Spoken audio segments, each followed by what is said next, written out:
Okay, so if all of you are done typing, we can go ahead and verify. I'll now be projecting the image which was projected to you. Yes, so in the first round, the image which was projected was a pink dahlia flower. So as you can see, it's a very beautiful pink shade. It's like a little bit of dark pink or magenta in the middle and turns out to be a lighter shade of pink outside of the flower. And other than that, there are green leaves around the dahlia flower. So please go ahead and share with whatever you were able to see. Were you able to see a flower? Were you able to see many petals? Were you able to see the color pink, or were you able to see leaves around? What were you able to see? And relate this image with your whatever Swamiji revealed to you, and let us know whether you have manifested or not. Take some time, post your experience, and let us know whether you have manifested or not.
Yes.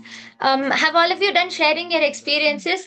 Please continue to share your experiences. And remember, we have many social media platforms through which we can reach out to so many of those beings, so many of those people who are out there waiting for this one call, waiting for an opportunity to experience a breakthrough, to manifest their reality. Or for some people, just come out of whatever they're going through, to come out of their pain and suffering. So there are so many people out there who are waiting and who need help. So you can reach out to them. You can be one of those people who can reach out to them and tell them about this Paramashivoham program. Share with them the experience that you're having, how you are able to experience, manifest these powers, or experience your highest possibility through this program.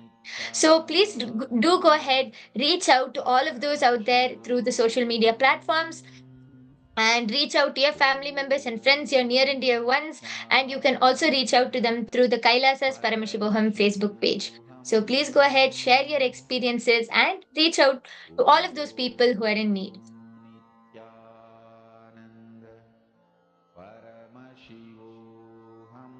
And with this, we come to the conclusion of this power manifestation session. Now, we are going to be learning. In the next session, we are going to be learning about the Swargaloka, about all of the secrets of the Swargaloka directly, and none other than the Supreme Pontiff of Hinduism himself. So, all of you, sit back, relax, and enjoy listening to these truths expounded and revealed by the Supreme Pontiff of Hinduism himself.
Paramashivoham Om Nithyananda Paramashivoham Om Nithyananda Paramashivoham.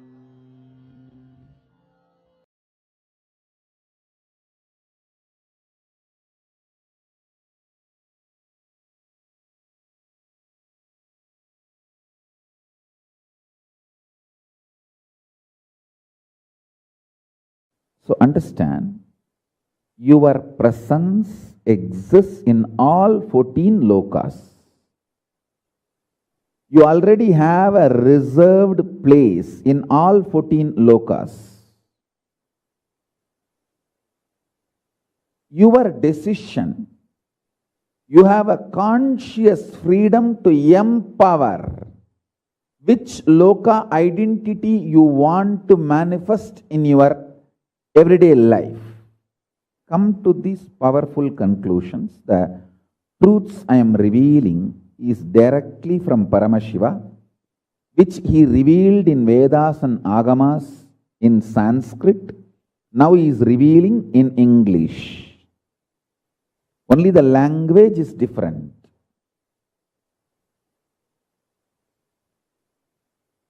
The Paninian phonetic and linguistic grammatic methodology Paramashiva used in Vedas and Agamas, now he is using the English language and grammar to express those same truths. So listen intensely and carefully.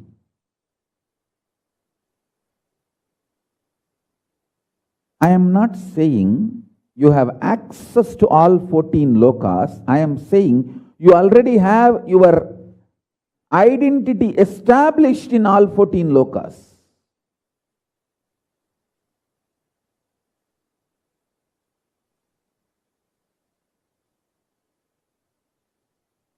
If your stomach is burning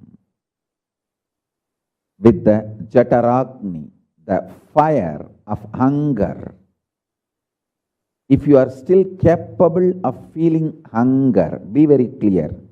Your identity is already established in Swargaloka. Only if your presence is there in Swargaloka, you can feel hunger. Your capacity to feel hunger and your identity in Swargaloka is one and the same. If you are able to feel the hunger, be clear. This is a good news for you. Already you have your presence in Swargaloka, maybe weak. That is why you are not experiencing it every day, but you have your presence.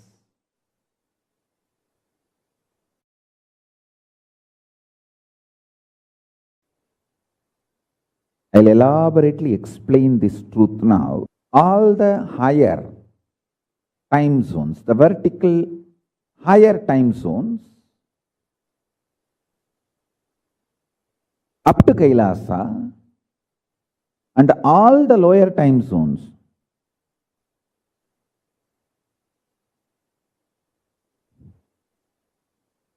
up to Patala, all these 14, your identity is already alive. It's like ladder. Anytime you can go into any one of your identities and open your life, open your new existence, open your possibilities. I am introducing you the signs. I am talking like a scientist, not declaring any supremacy.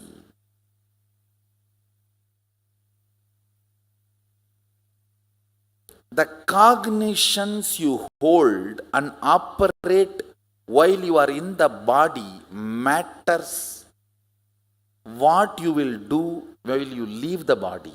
Understand? Even if you don't experience cosmology as per Hinduism, but only you heard because your old grandmother was nagging you, even that is enough. While you leave the body, when all these doors are open, you will tell, oh, my grandmother told right. This is there, okay, let me move. Understand? Even your grandmother's nagging, if you have heard about rebirth theory, reincarnation theory, and Bur, Bhuva, Suva, Tapa, all the lokas, I wanted to tell you once more, the hell and heaven in the Western religions is not equivalent to Swarga Naraga of the Hindu cosmology. Again, I want to tell you, I am reminding, I am not declaring any supremacy, I am introducing a science. Now listen, the greatest news is not only you are empowered to migrate to other countries, human beings, only human beings on this planet Earth are empowered, hardwired, capable of migrating to parallel universe. Understand? The reason why Paramashiva is revealing the truths about the parallel universe is not just to bring some morality in you or just some understandings in you. Be very clear.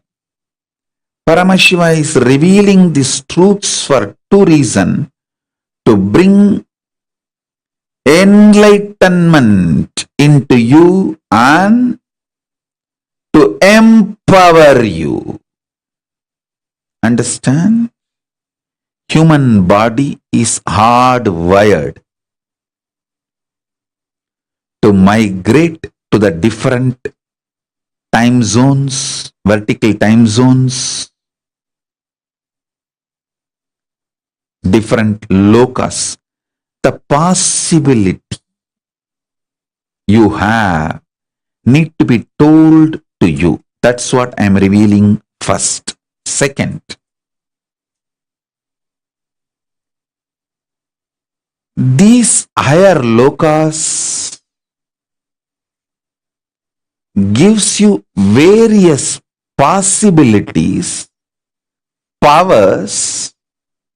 For example,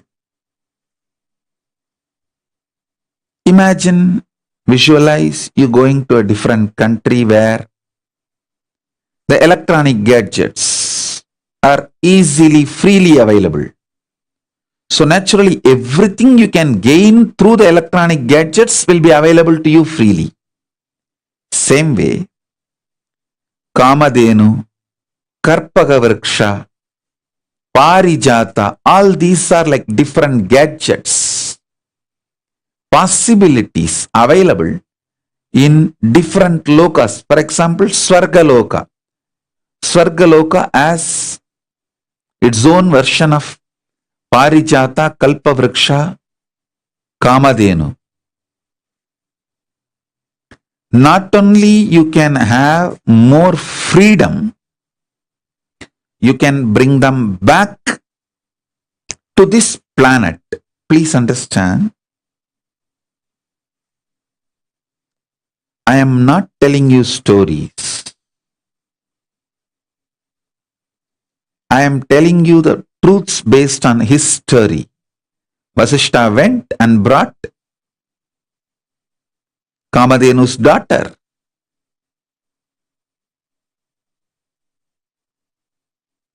We have enough references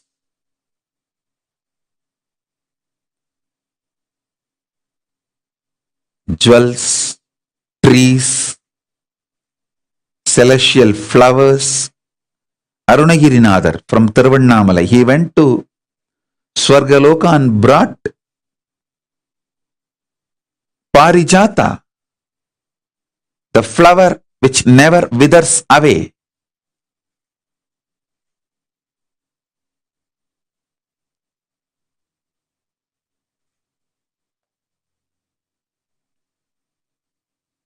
I was not revealing, but now it's a time to reveal. With the grace of Paramashiva, I am successful in bringing the same DNA of Parijata, Kalpavriksha, Kamadhenu, all to planet Earth.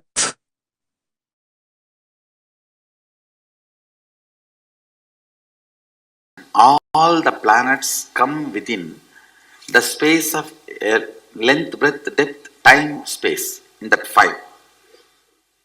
All 5 are there. Yes, all 5 are there in all these planets. In Swarga and all, length is missing, but all the other 4 is there.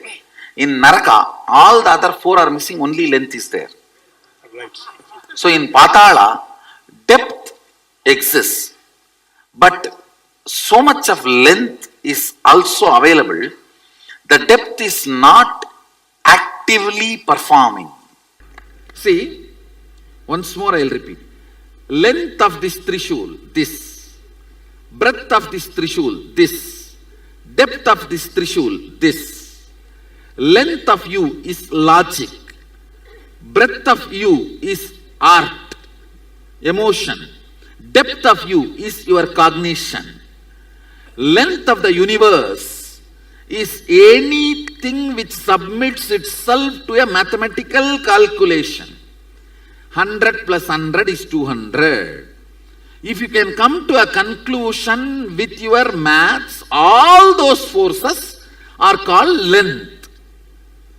If something which you can influence and alter, all those forces called breadth. There is something independent of that you can just generate and live. That dimension is called depth in the universe. The spirit is the depth of the universe, where independent of this, that can generate anything. Like how Vishwamitra created Trishangu Surga. That's consciousness, cognition. He was able to create a new loka for Trishangu. That powerful consciousness. So, length of the Trishul, length of you, length of the universe. Breadth of the Trishul, breadth of you, breadth of the universe. Depth of the Trishul, depth of you, depth of the universe. How many of you are catching?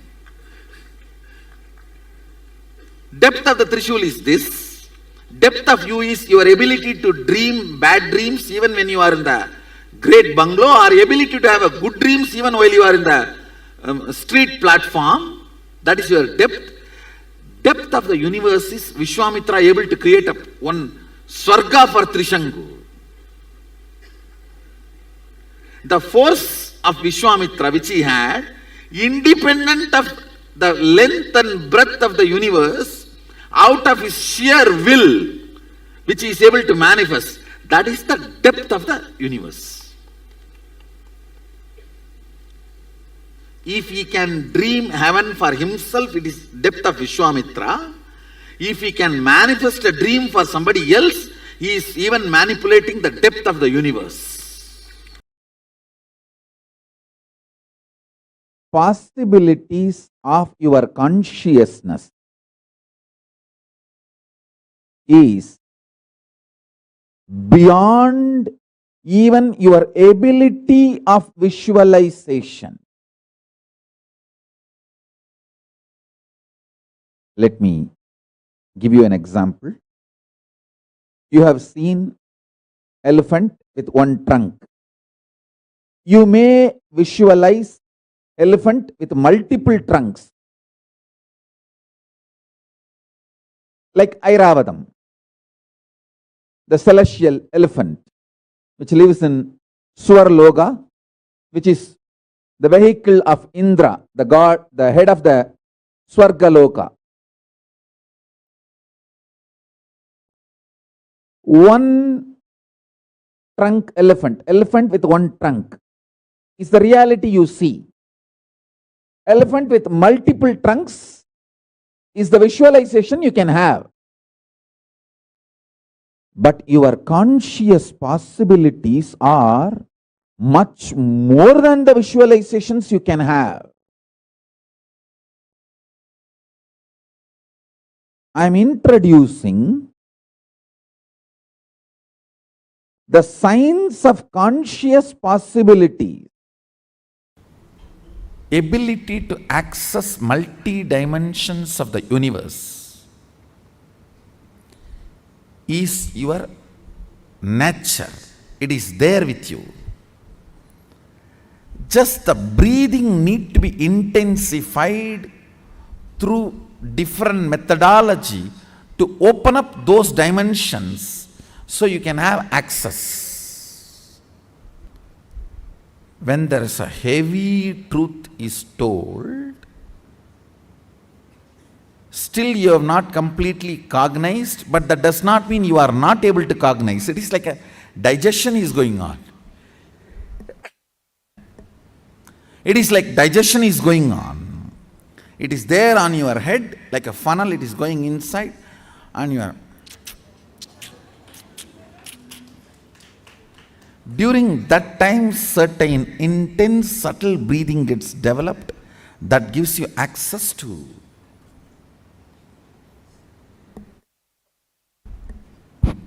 Satyaloka. And when you take certain kind of alcohols, your breathing goes through again intense pattern, gives access either to Swarga or Naraka based on your pattern structure. Deep pain or high joy. The inner space is actually like a material. Chidambara. The consciousness you carry is actually like a material. Now, listen to this very sincerely and maybe listen to this satsang also 2-3 times more. Because I am explaining, I am trying to map the multi-dimensional happening, like what is good in Kailasa, what is good in Tapoloka, what is good in Swargaloka, what is good in Bhuvaloka, what is good in Burloka. So this multi-dimensions, what is good in all these loka, I am mapping it to us, to our logic.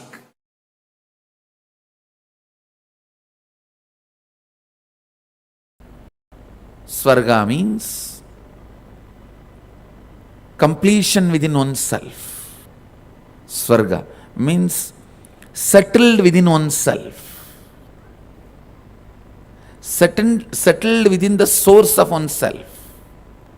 See, you have various circuits in your system, like your physical system. Body you are carrying. Physical circuits. Then psychological ups and downs. Then neurological. See, why this neurological is very important? Because independent of your physical, physiological, psychological, your neurological circuit can create a complete different reality. It is like you will be struggling psychologically, physiologically and doing fasting, everything in the daytime. The night in dream, you will be having just full feast. I always tell people, the dream, if you see the restroom, don't use, it's a trap.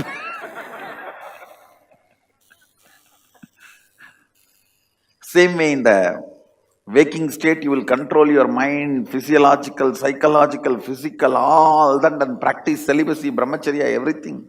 The night, neurologically, system will create suddenly a different reality.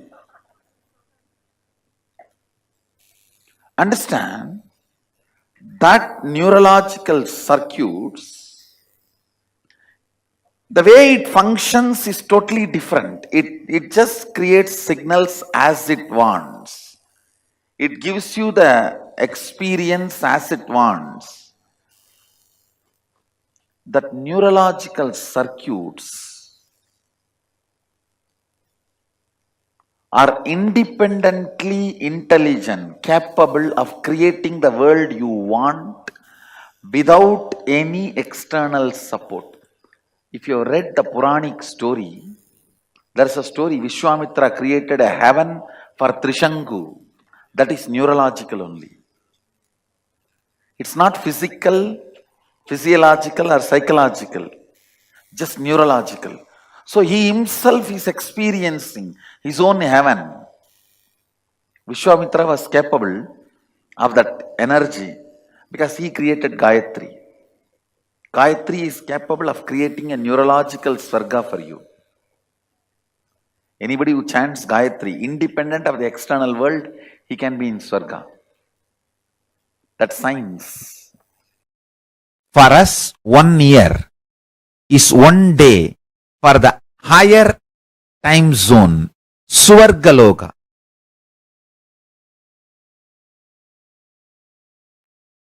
That is why Nataraja, the god of Swargaloka, receives 6 Abhishekam in a year. Because for Devatas in Swargaloka, the 1 year of Bhumandala, Bhuloka, 1 year of planet Earth is 1 day in Swargaloka. There are vertical time zones, Bhur, Bhuva, Suva, Tapa, Satya. The Satyaloka, where Brahma resides, there, 1 day of Brahmaloka is 4.32 billion human years. Understand? 1 day of Swargaloka means the vertical time zone above us. Bhur, Bhuva, Suva, Tapa. It goes and Satya, then beyond Satya is Vaikunta, beyond Vaikunta is Kailasa.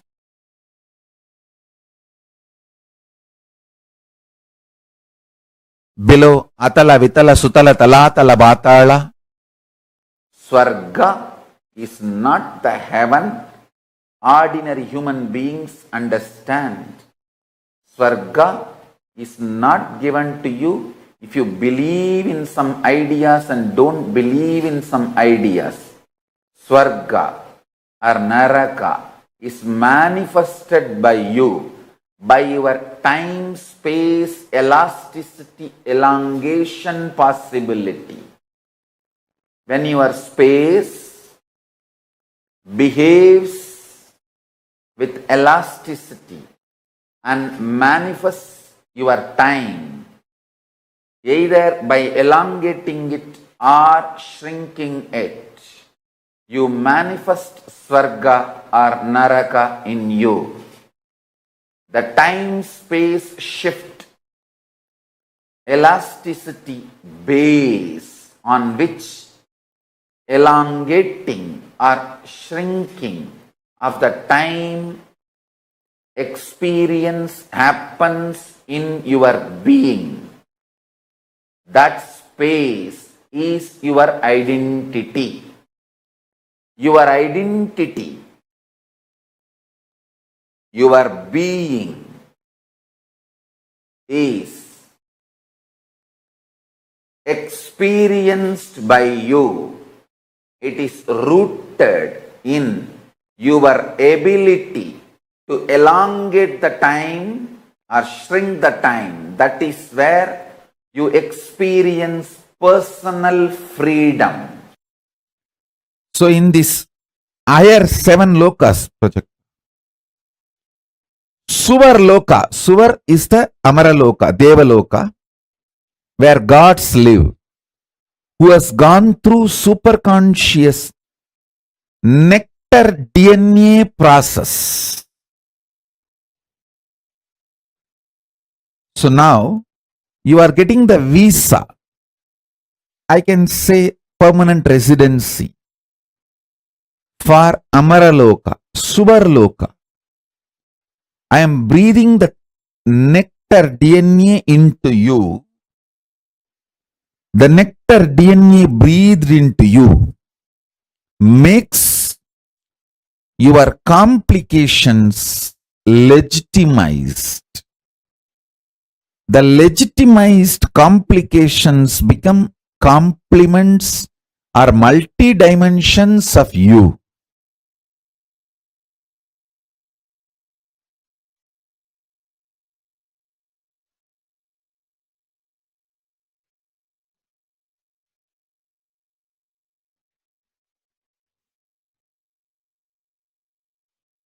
The first loka,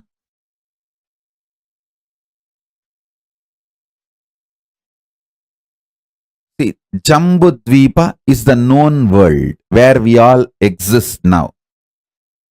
Everything science knows as the universe, and even what science can imagine as the universe is Jambudvipa. And above this is Suvarloka. A new kind of intelligence will be awakened in you, where your pleasure, making money, making relationships, health, all will be absolutely aligned. They will not be conflicting each other, complicating each other. They will just be complementing each other. You will go to gym and do yoga and gym and have your health and find your girlfriend, boyfriend there and make few millions there. You don't need to do something separately for millions, something separately to find boyfriend, girlfriend, something separately to keep you healthy and active. It will all suddenly get more and more complementing each other. Conflicts and complications drop when your consciousness is raised. Legitimizing your complications into multi-dimensions of you and making them as part of or complements of your very being. You will just seamlessly exist with all the core aspects of you. Absolute unclutching and extreme romance. Absolute health and extreme sensual enjoyments. Absolute completion and powerful way of dealing with all conflicts. When the superconscious DNA is infused into you, not just diseases disappear, the health in the different level happens. Amrita, nectar, is the superconscious principle with which the mutation, superconscious mutation will be done today. Listen. The first vertical time zone, Swarga Loka, it's called Amara Loka, where people who had superconscious mutation with the nectar lives. I'll define nectar. Listen. Nectar is the conscious energy. Amrita is the conscious energy. When infused into you, makes all your complications legitimized. Listen to this word. Your complications are complications as long as you treat them illegitimate and you fight with them. Your complications will become your dimensions. When you decide to infuse consciousness into you, I know what I am talking. I'll give you an example. You may be deeply interested in your health. You may also deeply interested in enjoying food. These two are complications, conflicts. If you don't find conscious solution for both. But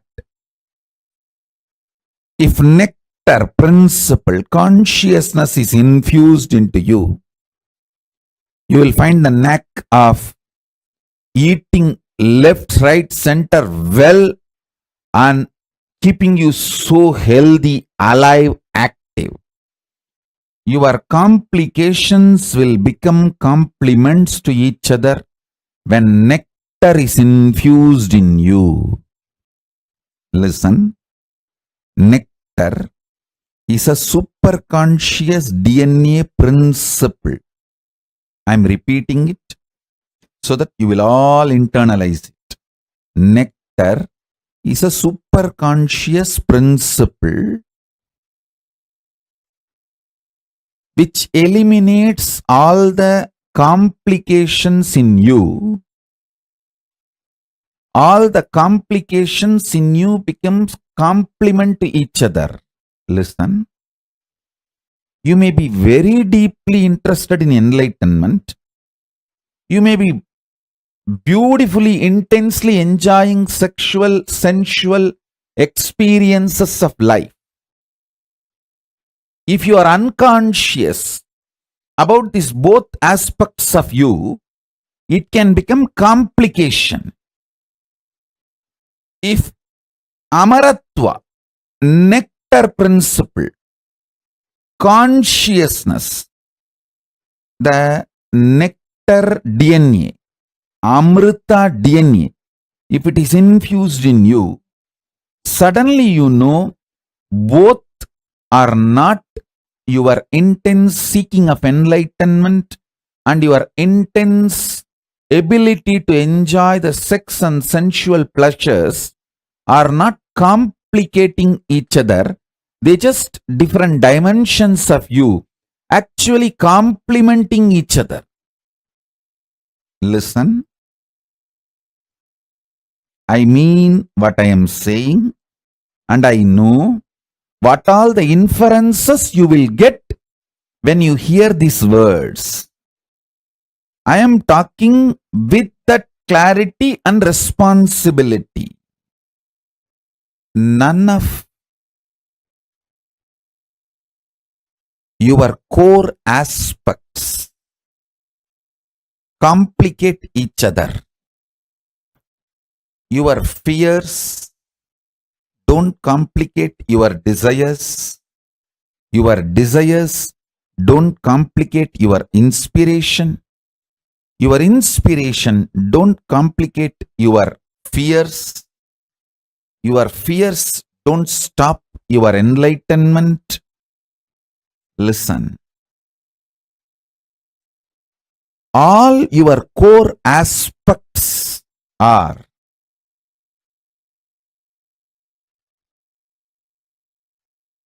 actually complementing each other.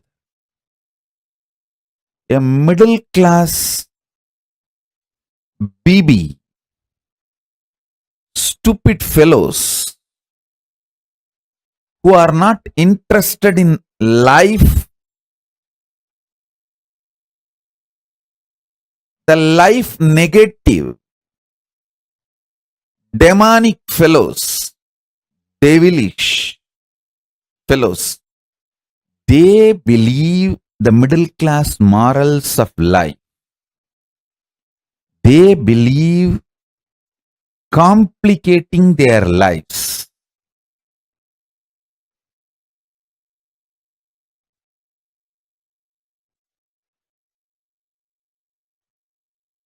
When nectar DNA, Amrita DNA is infused in you, you will realize everything in you is immortal. Your ability to manifest power is immortal. Your ability to seek enlightenment is immortal. Your ability to seek Paramashivatva is immortal. Your ability to enjoy sexual pleasure is immortal. Your ability to live forever is immortal. Your deep desire for your Bonda Vadai is immortal.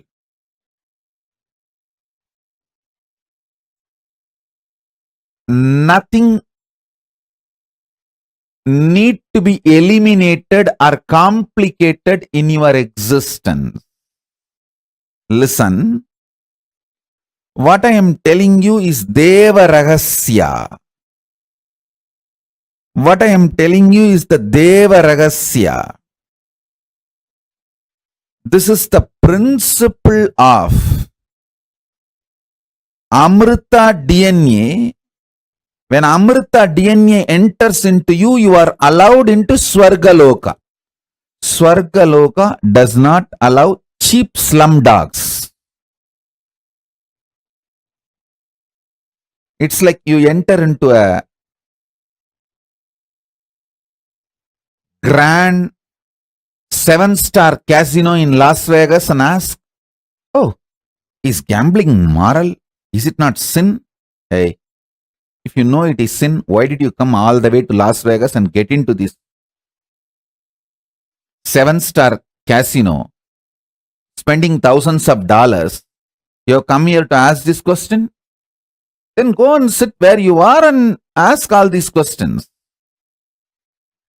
There are some places the questions have no answer. Those questions just become irrelevant. Swargaloka is the place where complications become irrelevant. All your dimensions become immortal. Nothing conflicts each other. Nothing complicates each other. Nothing confuses each other. A unique organized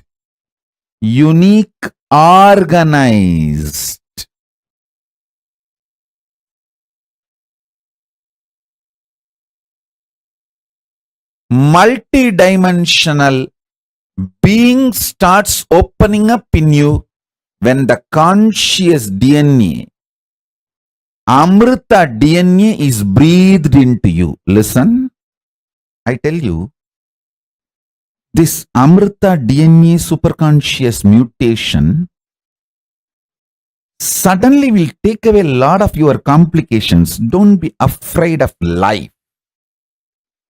Don't be afraid of life. Don't try to hang on to your slum mind. You always feel, if I work for money, I may not be able to work for relationships, pleasures, romance. I may not have time and energy. If I focus on romance and relationships,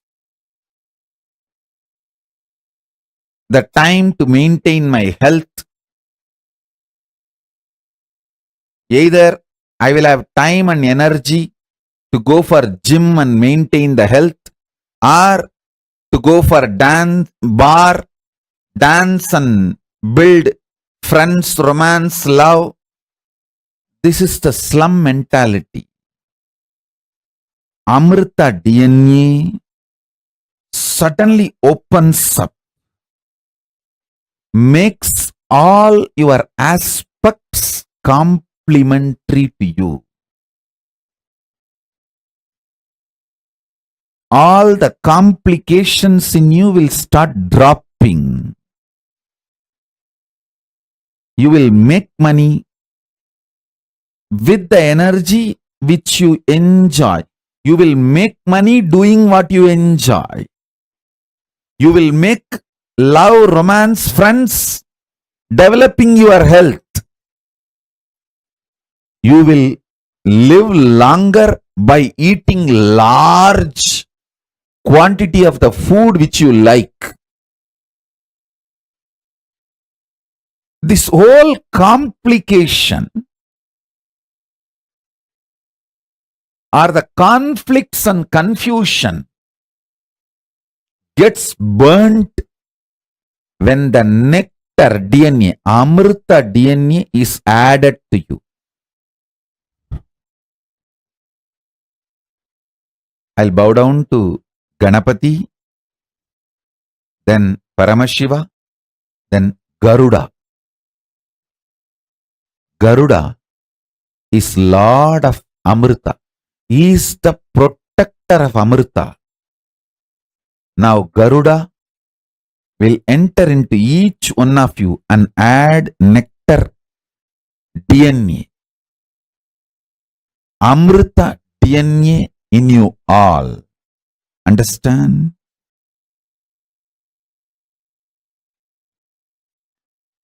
Amrita gives entry into Amara Loka, which is Swargaloka, the first vertical time zone. All the devatas are called Amaras in Sanskrit because the Amrita superconscious DNA process is done inside you. Listen. The process now going to be done is eternal.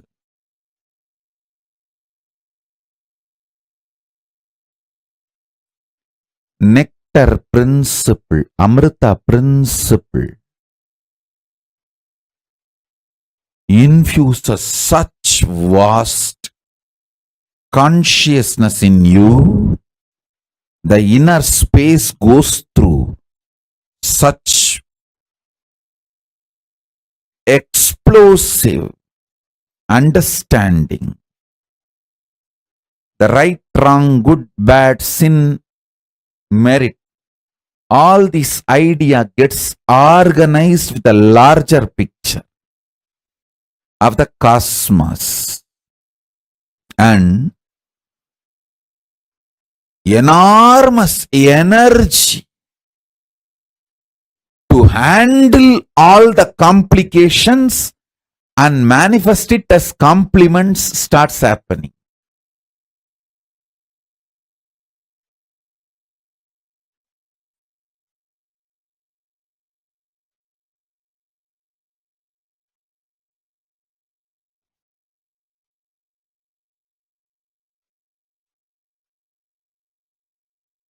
In human level, whatever you perceive as complication, all of that is blasted with Amrita, nectar DNA. And this nectar DNA suddenly makes each of your complication immortal, and that becomes complement dimensions of you. No more complication.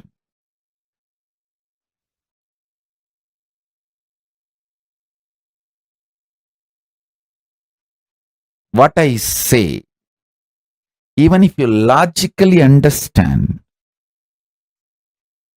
that is enough. And even if you don't understand, it's okay, because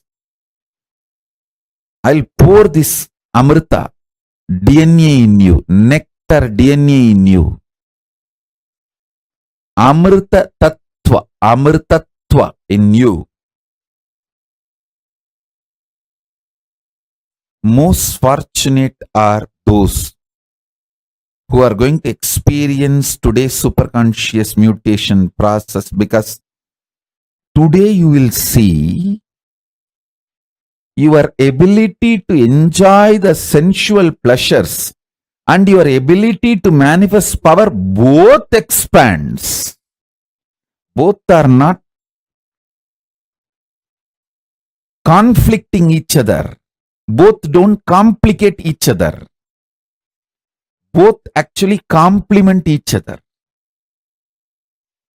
Your inner conflicts and complications will get legitimized by your own experience as Amara, nectar DNA. Amaratva, your middle class morals will leave you.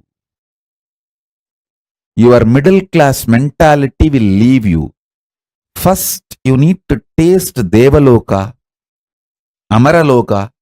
Only then you will move to Kailasa.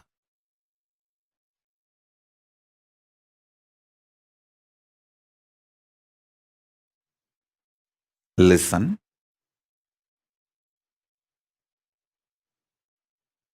I am making simple statements. Listen intensely. The part of you which you denied due to your self-doubt, self-hatred, self-denial. SDHD. The part of you which you denied due to your self-doubt, self-hatred, self-denial.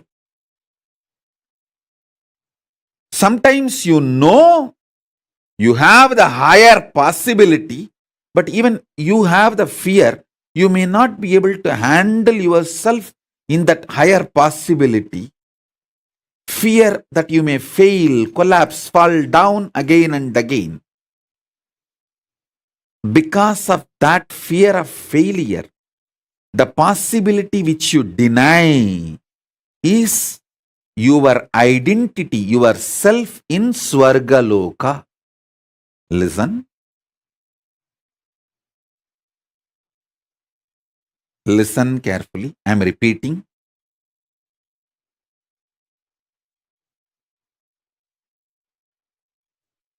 Your own possibility, your own identity, your own self, your own existence, which you deny due to your self-doubt, self-hatred, self-denial.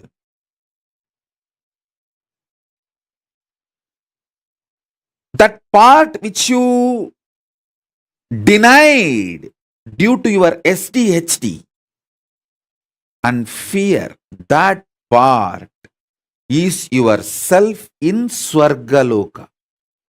Just yesterday I received a message from one of my brahmachari who ran away. He said, "Forgive me for running away and committing spiritual suicide.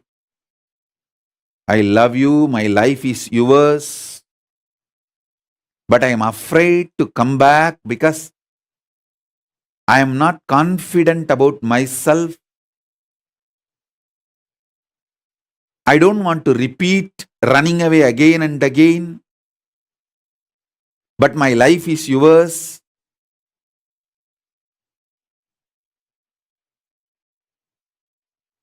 This is a typical example.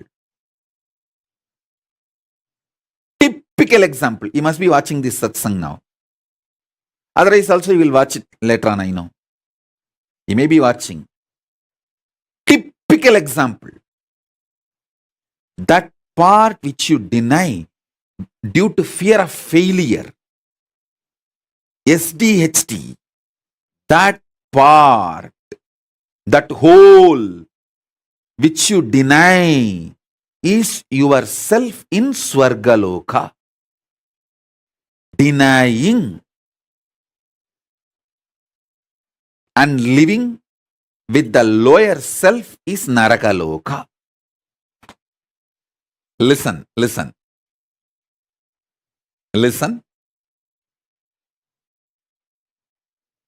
He sent a long message. Forgive me, Swamiji. He said that he has committed spiritual suicide by leaving me and running away from me. And he is not able to handle himself. And he is afraid to come back because he is not confident that he will not run away again. This is typical example of the small part denying the whole. The whole which you are denying is yourself in the Swargaloka.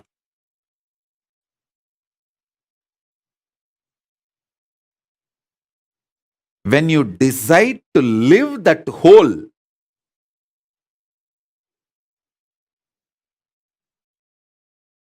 by being ferocious with your self-doubt, self-hatred, self-denial, saying, hey, if I fail, it's okay. Failing is not wrong, but being in the space without trying is the real crime. Let me jump, jump, jump and fail, nothing wrong. Try. When you decide, you reach the Sargaloka. You face yourself in the parallel universe of Swargaloka.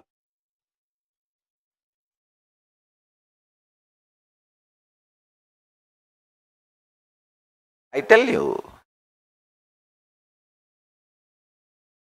highest renunciation, greatest tyaga is renouncing your self-hatred. See, Paramashiva worshipped in Devaloka. In Indraloka, he is called as Tyagaraja. I was wondering, Paramashiva worshipped in Swarga should be called as the Raja of the pleasure, king of pleasure. Why is he called as Tyagaraja? Musukunda Chakravarti, the Chola king of Tiruvarur, when he went to Swarga, Indraloka, understand, Hindus had a regular communication and travel to other dimensions. It was a lifestyle for us. It is a lifestyle even now for us. We used to go and come to other dimensions. It used to be very usual, regular. Till we were invaded and all the science was destroyed and demonized. Much was destroyed. The remaining left over was demonized. Vaikuntha. Understand? I was wondering why God of Devaloka is called Tyagaraja. Either he should be called Yogaraja. If you do yoga, you will reach Devaloka. Or he should be called Bhogaraja. In Devaloka, he is the Paramashiva gives all the bhogas to anyone who wants any bhoga. He should be called Bhogaraja or Yogaraja. Why Tyagaraja? Tyaga is the key to become God. the most difficult tyaga is renouncing self-hatred, because the society teaches you self-hatred is great. It makes you delude between humbleness and self-hatred. Listen. Humbleness is not self-hatred. Listen carefully. Self-hatred is thinking you are less. Humbleness is thinking about you less. Less self-remembrance is humbleness. Self-hatred is constantly thinking about you, but very cheap, very low. Understand, there is a big difference between humbleness and self-hatred. Person with self-hatred will never be really humble. Adivinayam durta lakshanam. He will show himself very humble. But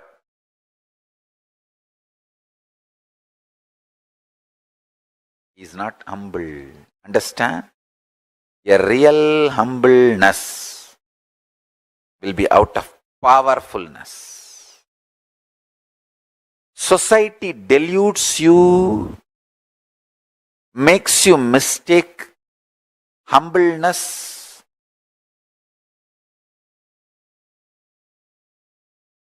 your humbleness as self-hatred, and as you always in the state of self-hatred so that you will be humble.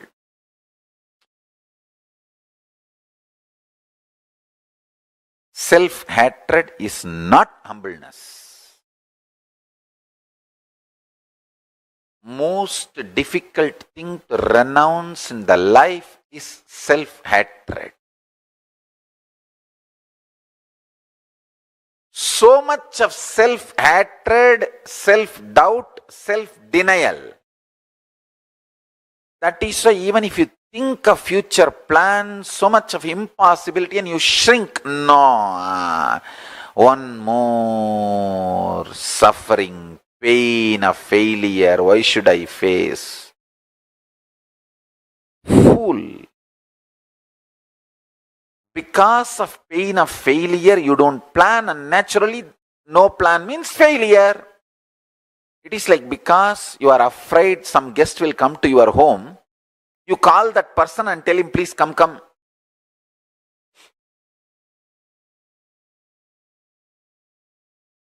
You are afraid failure will come to your life, and you stop planning and force the failure to come to your life. Self-hatred, self-denial, self-doubt. Most difficult thing to renounce in your life is SDHD. Renounce that. Dhira, courage is moving the SDHD out and having the vision for your future. All right. Why waste time talking about it? Let me come to the point.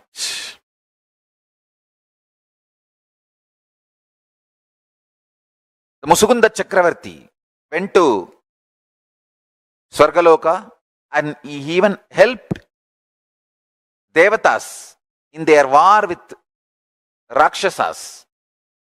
Because he helped and they won the war, the Devatas head of the gods, Indra, wanted to gift him something. He asked, "O Musukunda, you are such an amazing help and support and friend for me. Please ask what do you want." And do you know funny thing? Musukunda Chakravarti did not ask, "I want to stay in Swarga." No, he said, "My Chola kingdom is much more amazing than Swarga. There is nothing you can give me. There is nothing you can give me. I have everything more than Swarga. I looked around, it looks too poor. There is nothing which is not there in Chola Samrajya, Chola kingdom in Swarga. Indra was very ashamed.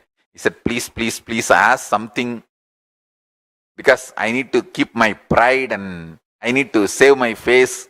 I have to gift you something. You came all the way from Buloka and helped me, and I won the war because of your strategies and support. Please ask something and take. So it will give me a feeling fulfilled. And I showed my gratitude.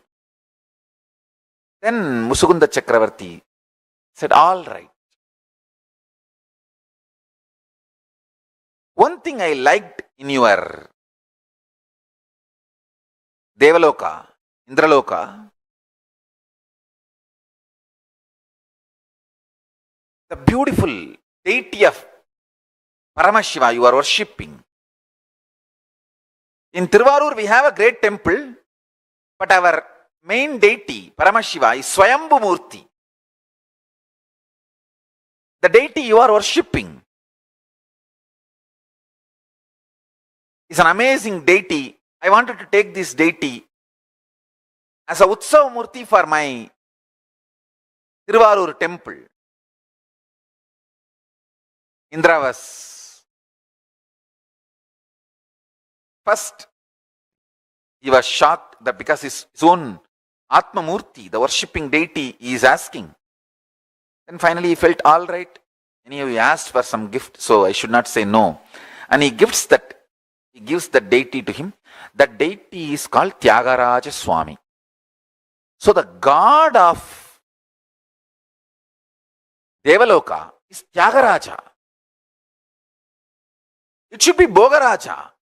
If you see logically, Mahadeva's version who gives all the Bhogas, like either it should be Swarnagarshana Bhairava or Bhoga Raja, something like that, who gives all the pleasures. But surprisingly, God of Indraloka is called Tyagaraja. I tell you,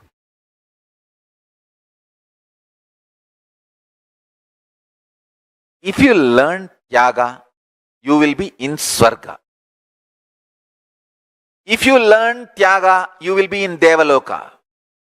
If you learn Tyaga, you will be in Indraloka. Actually, as per the document,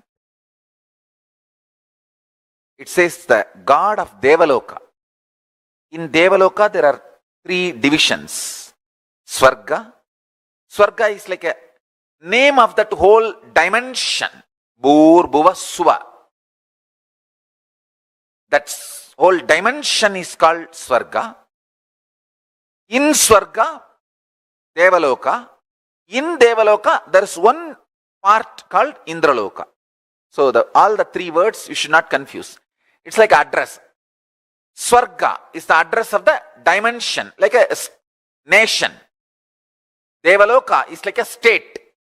Indraloka is like a headquarters. Understand? Hindus had a clear communication, traveling, even luggage transportation. Things used to go from here to there and from there to here, with other planes of existence. Nobody is alien for us in the whole cosmos. That is why the word alien does not exist in Hinduism. I was wondering why God of Devaloka is called Tyagaraja. Either he should be called Yogaraja. If you do yoga, you will reach Devaloka. Or he should be called Bhogaraja. In Devaloka, he is the Paramashiva gives all the Bhogas to anyone who wants any Bhoga. He should be called Bhogaraja or Yogaraja. Why Tyagaraja? Tyaga is the key to become God. The most difficult Tyaga is renouncing self-hatred, because the society teaches you self-hatred is great. It makes you delude between humbleness and self-hatred. Listen. Humbleness is not self-hatred. Listen carefully. Self-hatred is thinking you are less. Humbleness is thinking about you less. Less self-remembrance is humbleness. Self-hatred is constantly thinking about you, but very cheap, very low. Understand, there is a big difference between humbleness and self-hatred. Person with self-hatred will never be really humble. Adivinayam durta lakshanam. He will show himself very humble. But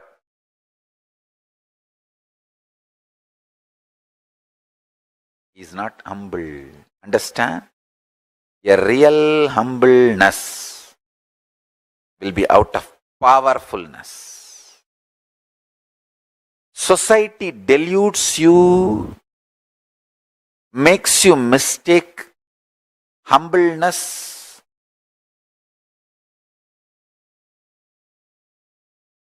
your humbleness as self-hatred, and as you always in the state of self-hatred so that you will be humble.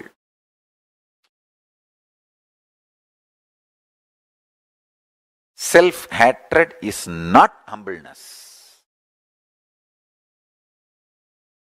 Most difficult thing to renounce in the life is self-hatred. So much of self-hatred, self-doubt, self-denial.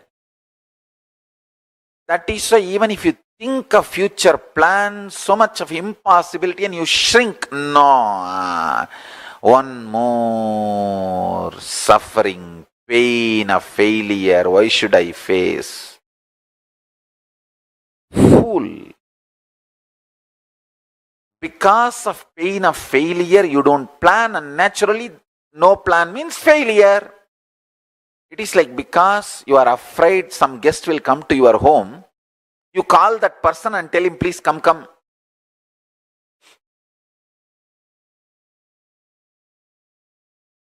You are afraid failure will come to your life, and you stop planning and force the failure to come to your life. Self-hatred, self-denial, self-doubt. Most difficult thing to renounce in your life is SDHD. Renounce that. Dhira, courage is moving the SDHD out and having the vision for your future.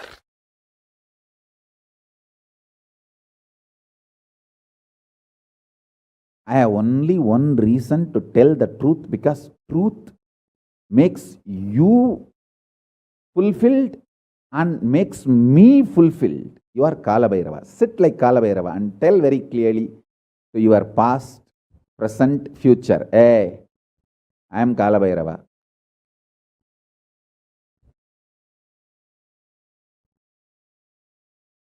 Anyone tries to do good to me, they will be given good. Anyone tries to do bad, they will be given bad. But I am not initiator of any karma. I am the neutral, sacred space, Nirvikalpa Samadhi.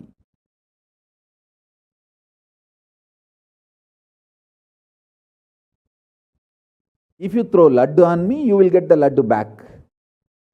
If you throw stone on me, you will get that stone back. If you throw the shit on me, you will get that shit back. But nothing will touch me, and I will not throw anything. I will not be working, operating in any of the cognition level where this sick society operates. There is no concept of pseudo dignity and the reason to operate. Far from pseudo dignity. With this clarity, sit in Nirvikalpa Samadhi. I tell you that quality which oozes out from your consciousness into your body, it will actually literally bring that sweetness in your tongue. That is what is actually Amrita. Amrita means the principles of immortality digested, cognized by your mind and gets sunk, drilled, driven into your brain, and that brain's opening up, flowering, that Sahasrara Chakra flowering, and that honey pours inside the system, literally brings sweetness inside your throat. Amrita.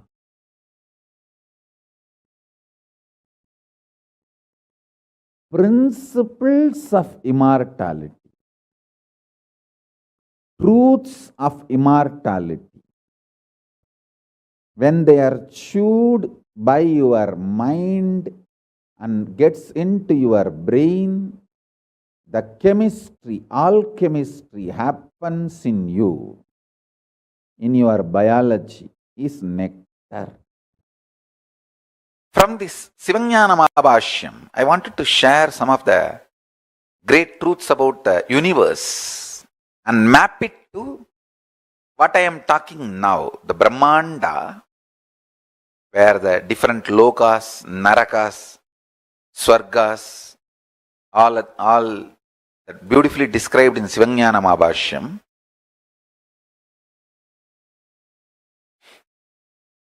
I want to map that into what we are going through in our life every day. Understand?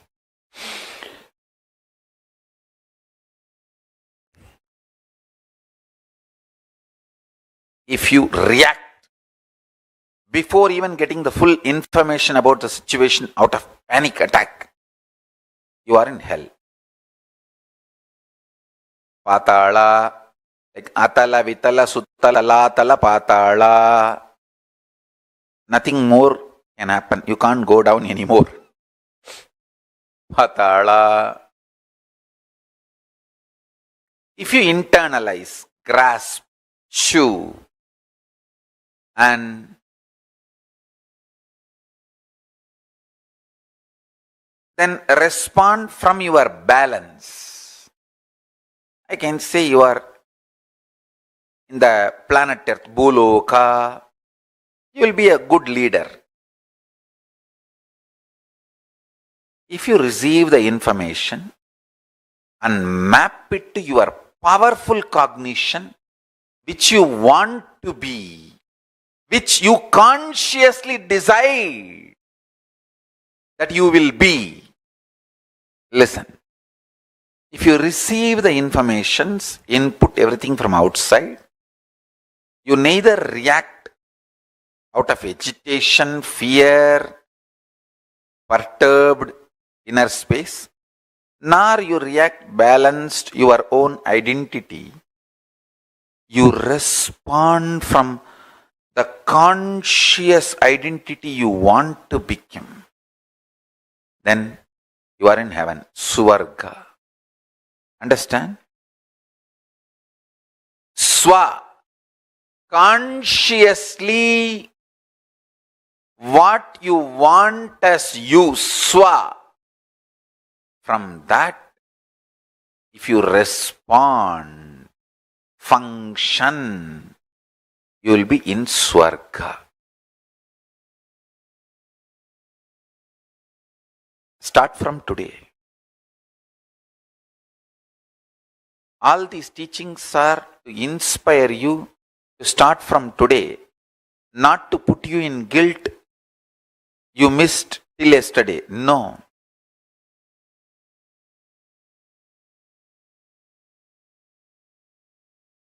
People say, oh, such great teachings I will missed all these years. That is okay. Now start.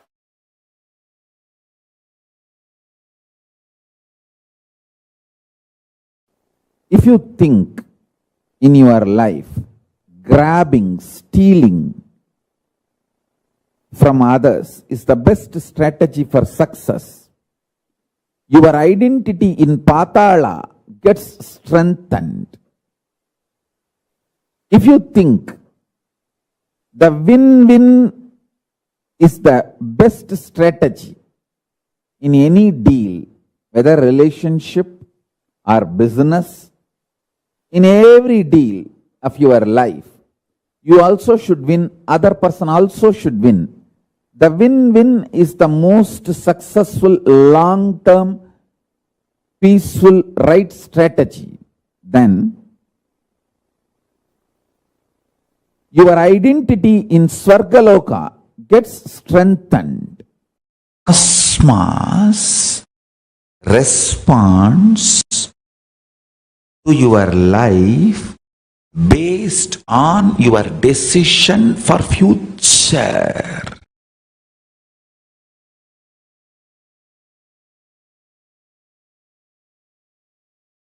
Based on your decision for future, you get gravitated, pulled. You might have lived hell life for 90 years, but the last minute you decide you are going to live a highly enlightened life. Then immediately you are pulled towards Kailasa, not towards Naraka. No. If that fundamental understandings, just that Sankhya Yoga, whatever Krishna has revealed in Sankhya Yoga, the second chapter of Bhagavad Gita, and there is a beautiful book called Sivajnana Bodham. In Sivajnana Bodham, just 12 sutra. Bhagavad Gita, second chapter, and Sivajnana Bodham, 12 sutra. Sivajnana Bodham, Paramashiva has given in both language. In Rauravagama, he gave in Sanskrit, and he directly taught in original Tamil itself to Nandi, and Nandi taught to Megandar, and Megandar revealed it to the whole world. There are some books where the same principle Paramashiva has spoken in Sanskrit and Tamil both. Like how I give the morning Tamil satsang and morning English satsang and evening Tamil satsang. The same ideas. Morning I speak in English and evening I speak in Tamil. Same way Paramashiva has given few books, few scriptures directly in English and, in Sanskrit and in Tamil both. One is Sarvajnanotragama. He himself gave the original Moola Sloka itself in Sanskrit and in Tamil, both to Subramanya. And this Sivajnana Bodham, in Rauravagama he gives in Sanskrit, and to Nandi he gives in Tamil, and Nandi gives it to Megandar, and Megandar gives it to the whole world. The 12 sutras, original sutras as it is, given by Paramashiva himself. And Irayanar Kalaviyal, that is also one more book, directly given by Paramashiva in Tamil itself.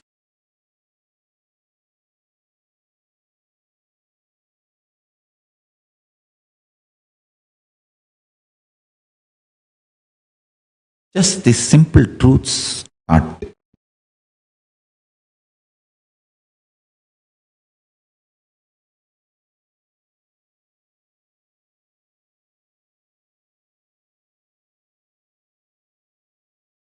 your consciousness.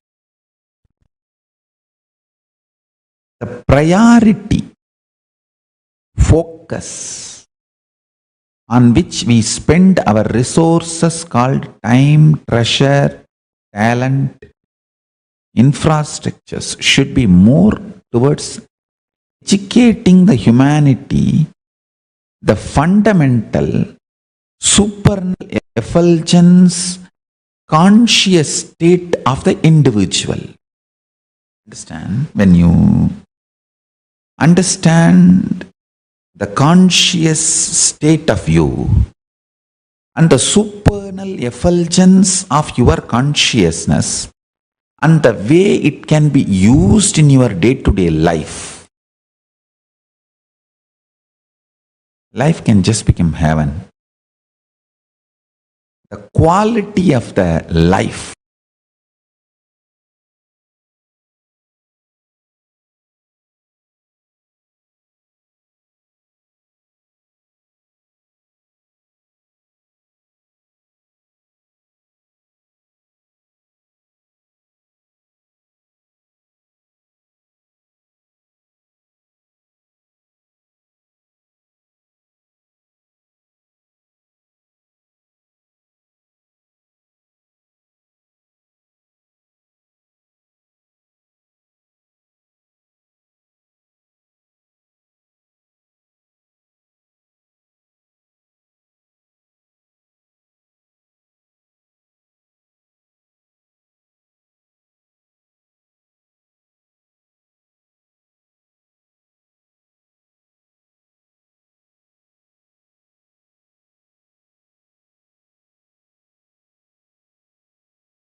Nithyananda Paramashivoham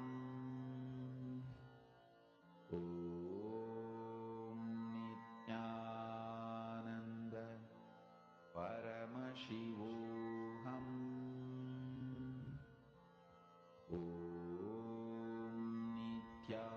Nithyananda Paramashivoham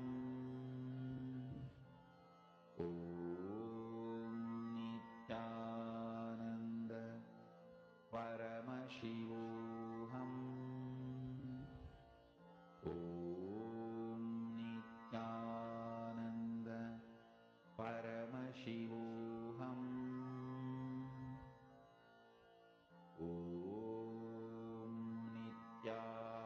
Nithyananda Paramashivoham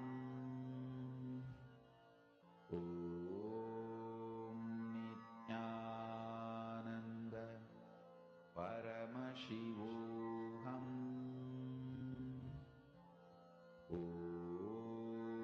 Nithyananda Paramashivoham Nithyananda Paramashivoham Nithyananda Paramashivoham